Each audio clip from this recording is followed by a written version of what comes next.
Commander McFlash here, and we're taking a quick look at Aces of Thunder in the flat screen with Track IR, which works now. As you can see, it's very much War Thunder. This is the same airfield, Hickam Airfield at Pearl Harbor. We're just going to take a quick jump over to Ford Island, land there, and park it in a hangar, because we can. Aces of Thunder has no third-person views. It has no HUD, which brings up the fact that this game has so much War Thunder DNA in it that it immediately accepts War Thunder real-time information, which is the readout at the bottom of the screen there, which is completely legal in War Thunder. So I'm going to go with the flow and figure it's legal in Aces of Thunder. Now, I always fly in manual engine control, and I really utilize some sort of readout to maintain my control over my engine, to know where all my settings are. And this is War Thunder real-time information. You can Google that.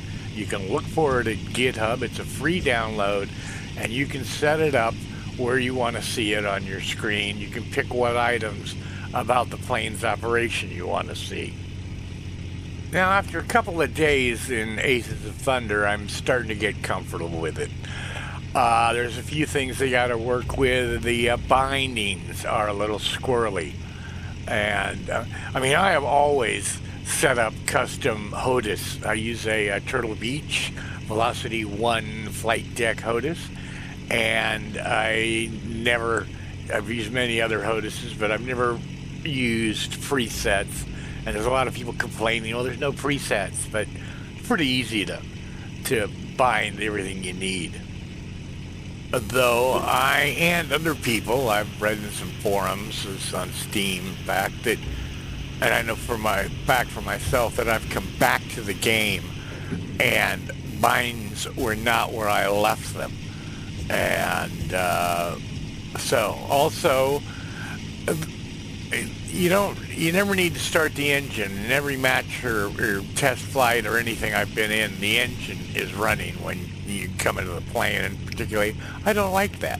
I like to start the engine myself. However, it's a new game, and new games always have, I didn't like that bounce. New games always have something that needs to be fixed, and this has a couple items, but like Track IR works as well in this as it does in any game. What else do we need to talk about? There's a general consensus that the controls seem a little spongier than they do in War Thunder. I think there is a difference, and this actually might be a little more sim than War Thunder. Got no third-party view, like I said. See, I'm an old guy who got into this game because of World War II warbirds.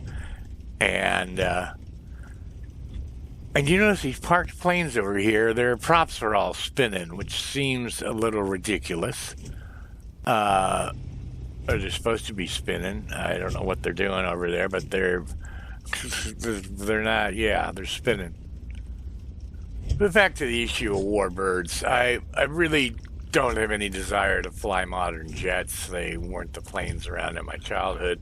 So it's nice to see Gaijin take out this group of World War II planes and go back to the original concept of War Thunder, where they originally said, we won't go past Korea for sure. And now, you got tier 13.8, so it's nice to see this. And no captured planes, none of that stuff. No big bombers, just single-seat fighters, and a couple two-seat attackers, SPDs, and 110s, things like that. But no, you can't get in the gunner's seat. You can't fire the gun. You got to depend on your AI gunner. You can create a custom match. You can go into an online match that'll probably have a lot of bots into it. You can, and they've got solo matches, solo missions, I guess you could say, several of them. There are weapon loadouts that need to be unlocked, and you can't unlock them in custom matches. You have to do them in unlock them in online matches. What else?